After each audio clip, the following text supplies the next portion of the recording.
اور ساتھ میں لکھ بھیجا کہ ان پیسوں کو اپنی گھریلو ضروریات پہ خرچ کریں۔ جب یہ تھیلی آئی تو سٹ پٹا گئے، عامر بن سعید رونے لگے اور چیخ چیخ کے رونے لگے۔ بیوی نے کہا خیر ہو، کیا بات ہوگی، اتنے کیوں پریشان ہیں، رو کیوں رہے ہیں؟ مگر وہ رو رہے ہیں۔ بیوی نے کہا بھائی کوئی قدرت کی نشانی ظاہر ہو گئی ہے، کوئی قیامت کی نشانی ظاہر ہو گئی ہے؟ کہا نہیں، اس سے بھی زیادہ سخت بات ہوگی۔ بار اس نے بہت چیز کہا نہیں، اس سے بھی زیادہ سخت ہے بھائی، قیامت سے زیادہ۔ اس نے کہا بات یہ ہے کہ ہمارے گھر میں دنیا آ گئی ہے، ہمارے گھر میں دنیا آ گئی ہے۔ تو بیوی نے کہا اس میں پریشان ہونے کی کیا بات ہے، دنیا آ گئی ہے تو آپ اس کو خیرات کر دیں، ٹھیک ہے، آپ کو ضرورت نہیں ہے تو آپ اس کو صدقہ کر دیں، خیرات کر دیں، پریشان ہونے کی کیا بات ہے؟ تو انہوں نے فوراً وہ تھیلی اٹھائی اور کسی معتمد آدمی کو دی کہ بھائی جا کر اس کو شہر کے غریبوں کے اندر بانٹ دو، اور خود وہی صورتحال جیسے چلی آ رہی تھی تو اسی صورتحال پہ انہوں نے قیام کیا اور اپنے فرائض انجام دیے، یہاں تک کہ ڈیوٹی ختم ہو گئی۔ جب ان کو واپس مدینہ منورہ بلا لیا گیا تو تشریف لائے تو حضرت عمر نے کچھ ان کے گھریلو حالات کے پیش نظر کے نئے وہاں سے منتقل جہاں ہوئے ہیں تو چلو ان کی کچھ مدد کی جائے، کچھ ان کے پاس پھر سرمایہ بھیجا کہ چلو باقی زندگی میں اپنے صرف کرو۔ تو انہوں نے وہ سب کچھ واپس پھر بھیج دیا سرکاری خزانے میں اور کہا کہ ماشاءاللہ ہمارے پاس کوئی 3.5 کلو جو موجود ہیں، ان کے ہوتے ہوئے ہمیں سرمایہ کی ضرورت نہیں ہے۔ دیکھیے یہ انسان تھے، ان کے بھی دل تھے، ان کی بھی خواہشات تھیں، ان کی بھی بیویاں تھیں، لیکن دیانتداری اور امانت داری میں جس مقام پہ یہ لوگ فائز تھے، کیا اس کا تصور کیا جا سکتا ہے؟ اور کیا یہ واقعات لوگوں کو سنائے جائیں تو ان کو یقین ہوگا کہ ایک گورنر کی پوزیشن یہ ہے؟ ایسے بھی گورنر دنیا میں ہوئے ہیں، لیکن یہ لوگ تھے، اور یہی ہماری تاریخ کا اثاثہ ہیں، اور ہم اللہ سے یہی توقع رکھتے ہیں کہ ان کے صدقے میں کہیں جنت میں ہمیں بھی پہنچا دیں تو پہنچا دیں، ورنہ کہاں وہ کہاں ہم۔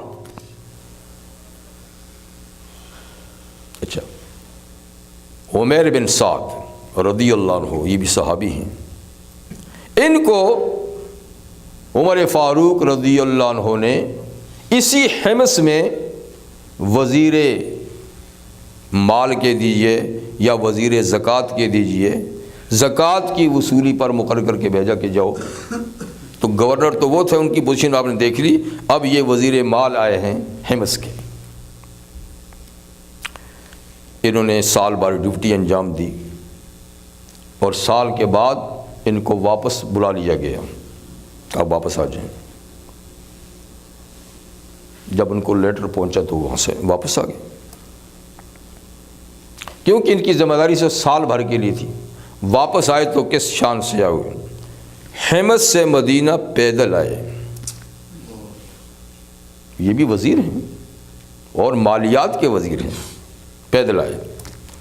وہاں سے یہاں تک سینکڑوں میل کا رستہ ہے، نہ روڈ ہیں نہ سواریاں ہیں، جی پتہ نہیں جوتے بھی ہوں گے نہ ہوں گے، پھٹ گئے ہوں گے، کچھ بھی ہوگا، کپڑوں کا کیا حال ہوگا جی۔ تو اس شان سے مدینہ شہر میں داخل ہوئے کہ ایک ڈنڈا ہے ہاتھ میں اور اس کے ساتھ ایک تھیلا لٹک رہا ہے اور ایک لوٹا لٹک رہا ہے، بس یہ دو چیزیں۔ اکیلے آ گئے، جب پہنچے تو پوچھا خیریت سے آؤ، کیسے آئے ہو؟ کہا ہاں جی آپ نے طلب کیا تھا تو یہ دنیا کھینچتا ہوا آ رہا ہوں، یہ دنیا کھینچتا ہوا آ رہا ہوں۔ کیا دنیا کھینچتا آ رہا ہے؟ وہی ایک ڈنڈا ہے، ایک لوٹا ہے، ایک تھیلا ہے جس میں کچھ کھجوریں ہوں گی، کچھ ستو ہوں گے، کچھ پانی ہوگا، یہی کچھ ہوگا۔ کہ یہ دنیا کھینچتا ہوا آ رہا ہوں. کہا پھر آپ نے کہا کہ پیدل آ رہے ہو, سواری نہیں؟ لوگوں نے آپ کی سواری کا انتظام نہیں کیا؟ کہا بس انہوں نے نہیں کیا, ہم نے مانگا نہیں ہے, اپنی پوزیشن تھی نہیں. تو حضرت عمر کی زبان سے نکلی بات کہ بھائی وہ اچھے لوگ پھر ثابت نہیں ہوئے کہ آپ کو یوں ہی چلتا کر دیا اور سواری تک کا بھی انتظام نہیں کیا. کہنے لگے امیر المومنین ان لوگوں کے بارے میں یہ بات مت کیجئے, ماشاءاللہ میں ان کو نماز پڑھتے ہوئے دیکھ کر آیا ہوں, بڑے اچھے لوگ تھے, کوئی شکایت نہیں ہے, بڑے اچھے لوگ تھے, آپ ان کے بارے میں ایسی بات نہ کریں. تو اس حال میں وہ تشریف لے مدینہ منورہ میں. گھر گئے تو حضرت عمر کو حالت پہ ترس آئی اور ان کے لیے بھی کچھ تھوڑا سا سرمایہ بھیجا, انہوں نے بھی واپس کر دیا کہ جناب بھائی اس کی ضرورت نہیں ہے, میرے گھر میں ماشاءاللہ اتنے ستو موجود ہیں, اتنے جو موجود ہیں اور میرا کام اس سے چل رہا ہے. تو بھائی بات یہ ہے کہ یہ لوگ بھی تو ہم جیسے انسان تھے, ان کی بھی تو خواہشات تھیں اور یہ بھی چاہتے تو ایک ایسی زندگی گزار سکتے تھے, اتنی اعلیٰ بھی نہیں تو کم از کم اتنی کم بھی نہیں, لیکن ان کے دل میں اسی بات کا احساس تھا کہ آج چند روزہ زندگی یہ تو ہم کسی نہ کسی طریقے سے گزار لیں گے, لیکن کل اللہ کے ہاں تو ایک ایک بات کا ہمیں حساب دینا ہوگا. اور حساب پر اتنا یقین کامل تھا کہ انہوں نے دنیا کی لذات سے مکمل طور پہ پرہیز کر رکھا تھا. تو یہ زندگیاں کب بنی؟ واتقوا یوما ترجعون فیہ الی اللہ پر یقین کامل کرنے سے. یہ احساس ذمہ داری کیسے پیدا ہوئی؟ آخرت کا احساس پیدا ہونے سے. تو آج دنیا بدامنی کا شکار ہے اور انسان بھیڑیے کی روپ اختیار کر چکا ہے. بہتری کے برائے نام کوششیں ہو رہی لیکن بہتری کی کوئی صورت نہیں ہو رہی, اور جتنی بہتری کی باتیں کر رہے ہیں اتنا ہی معاملہ اور الجھتا جا رہا ہے. کاش کہ کسی کی سمجھ میں یہ بات آ جائے کہ اس ساری بیماری کا علاج ایک ہی ہے, اور یہ کہ آخرت کا یقین کامل پیدا کیا جائے, اللہ کے ہاں جواب دہی کا یقین کامل پیدا کیا جائے تو آج امن ہو سکتا ہے, چین مل سکتا ہے, سکون آ سکتا ہے. لیکن جب تک یہ عقیدہ نہیں پیدا ہوگا تو محض اسلحے کی بنیاد پر, ساز و سامان کی بنیاد پر, اگر کوئی یہ کہے ڈنڈے کی بنیاد پر, طاقت کی بنیاد پر میں دنیا میں امن قائم کر لوں گا, خوشحالی آ جائے گی, کبھی نہیں ہوگا. اس لیے کہ ہم نے یہ چیزیں تاریخ میں دیکھی ہیں, بنی ہیں, بگڑی ہیں اور معاملات بگڑتے ہی چلے گئے ہیں. اب سلجھنے کی ایک ہی صورت ہے کہ آخرت کا یقین کامل پیدا کیا جائے کہ اللہ کی عدالت میں ہم نے پیش ہونا ہے اور اللہ ذرے ذرے کا حساب لیں گے اور جزا اور سزا پھر مرتب کریں گے. جیسے ہمارے ماضی کے ان بزرگوں کی زندگیوں میں اس عقیدے سے انقلاب آیا تو اسی طریقے سے ہماری زندگی میں انقلاب آ جائے گا, ورنہ نہیں. دیکھیے 1920 میں جب پہلی وار ہوئی, عالمگیر جنگ ہوئی, کتنا نقصان ہوئے اس کے اندر, کتنے لوگ مرے, کتنے ملک تباہ ہوئے.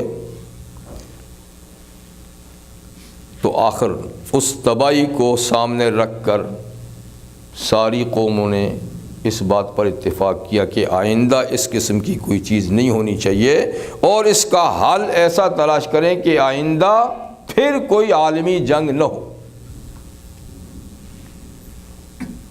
تو لیگ آف نیشنز کے نام سے ساری قوموں نے مل کر ایک,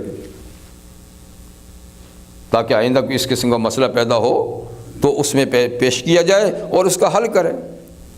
لیکن آپ نے دیکھا کہ کچھ ہی عرصے کے بعد وہ لیگ ٹوٹ گئی, اس لیے کہ اس کی بنیاد بھی کوئی اللہ کے سامنے جواب دی تو نہیں تھی نا۔ جب تک اللہ کے سامنے جواب دہی کسی مسئلے کی بنیاد نہیں بنے گی تو وہ نہیں چل سکتی۔ وہ ٹوٹ گئی تو پھر خیال ہوا کہ نہیں، پھر بھی کوئی ایسی جماعت ہونی چاہیے جس میں سارے ملک مل کر دنیا میں امن قائم کرنے کا، تو پھر یونائٹڈ نیشنز بن گئی، تو اب تک ماشاءاللہ چل رہی ہے۔ لیکن کتنے مسئلے ہیں جو اس نے حل کر دیے، اور کیا اس کے ہوتے ہوئے دنیا میں امن قائم ہے؟ اب بھی کیا قتل و غارت گری نہیں ہو رہی، دوسروں پہ جبر نہیں ہو رہا، ظلم نہیں ہو رہا جی؟ تو بھائی ایسی تنظیمیں قائم کرنے سے مسئلے نہیں حل ہوتے جب تک کہ اس کی بنیاد میں کوئی ایسا مضبوط عقیدہ کار فرما نہ ہو اور کسی ایسی بالادست طاقت کا عقیدہ اور اس کے سامنے جواب دی نہ ہو، اس وقت تک تنظیمیں بنانے سے مسائل حل نہیں ہوتے۔ یہ پہلے بھی میں نے عرض کیا تھا کہ دیکھیے، کم سے کم دنیا کی اکثریت آخرت کا عقیدہ رکھتی ہے، عیسائیت رکھتی ہے، اسلام میں تو ہے ہی ہے، اور یہودیت بھی رکھتی ہے آخرت کا عقیدہ۔ اگر یہی تین قومیں اس عقیدے کو مضبوط بنائیں، اور جو غلط سلط عقیدے انہوں نے بنا رکھے ہیں کہ ہم جو چاہیں کریں، عیسیٰ علیہ السلام بخشوا لیں گے، اب بڑا یہ کوئی عقیدہ ہوا؟ یعنی عیسائیوں کا یہ عقیدہ ہے کہ جو آدمی حضرت عیسیٰ علیہ السلام کے کفارے کا عقیدہ رکھے، صرف عقیدہ رکھے کہ عیسیٰ علیہ السلام جو سولی پہ لٹکے، ہم تو نہیں کہتے، وہ کہتے ہیں، تو وہ ہمارے گناہوں کا کفارہ ہو گئے ہیں۔ تو جس کا یہ عقیدہ ہو کہ ایک شخصیت ان کے سارے اگلے پچھلے گناہوں کا کفارہ بن گئے ہیں، تو ان کو کیا ضرورت ہے دنیا میں عدل و انصاف قائم کرنے کی؟ وہ تو عقیدہ نہ ہوا نا۔ ایسے یہودیوں نے یہ عقیدہ بنا رکھا ہے کہ حضرت ابراہیم علیہ السلام کی چونکہ ہم اولاد ہیں، اسرائیلی ہیں، تو اس لیے حضرت ابراہیم علیہ السلام ہمیں جہنم میں نہیں جانے دیں گے۔ کہتے ہیں جہنم کے کنارے کھڑے ہو جائیں گے، اور جو یہودی کو لے کر فرشتہ جائے گا نا جہنم کی طرف، تو اس کے ہاتھ سے پکڑ کے اس کو جنت میں ڈال دیں گے۔ اب جن کا یہ عقیدہ ہو آخرت کا، تو یہ عقیدہ کیا ان کو گناہوں سے بچائے گا؟ جن کا یہ عقیدہ ہو کہ جنت بنی ہمارے لیے ہے، ہم جیسا بھی عمل کریں ہم جنت میں جائیں گے، تو ان سے کیا توقع ہے کہ وہ دنیا میں نیکی کا کام کریں؟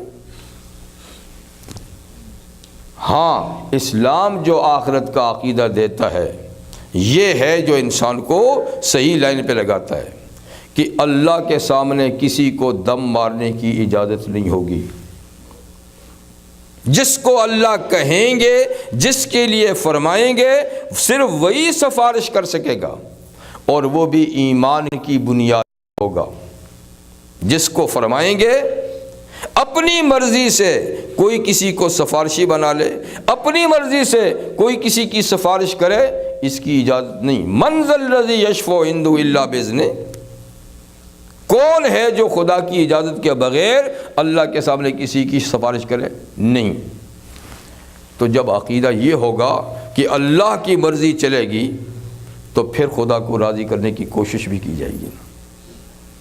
لیکن جب یہ عقیدہ ہو کہ نہیں جناب، فلاں صاحب بھی معاف کرا دیں گے، فلاں بھی معاف کرا دیں گے، اللہ مانے یا نہ مانے وہ منوا لیں گے، تو پھر تو ایسے عقیدوں سے کام نہیں چلتا۔ تو میں نے عرض کیا تھا کہ قرآن حکیم کی سب سے آخری آیت ہمیں کیا درس دیتی ہے؟ سب سے آخری آیت، واتقوا یوما ترجعون فیہ الی اللہ، لوگو اس دن سے ڈرو جس دن تم سب کو خدا کے سامنے لوٹایا جائے گا، پیش کیا جائے گا، اور پھر اللہ پورا تمہارے اعمال کا محاسبہ کر کے جزا اور سزا کا مرتب کریں گے۔ اللہ تعالیٰ توفیق عطا فرمائے کہ ہم آخرت پر ایسا ہی یقین کامل رکھیں، اور اللہ تعالیٰ ہمیں ایسا ایمان کامل نصیب فرمائیں کہ جو ہماری زندگیوں کو صحیح لائن پہ لگا سکے۔ وآخر دعوانا ان الحمد للہ۔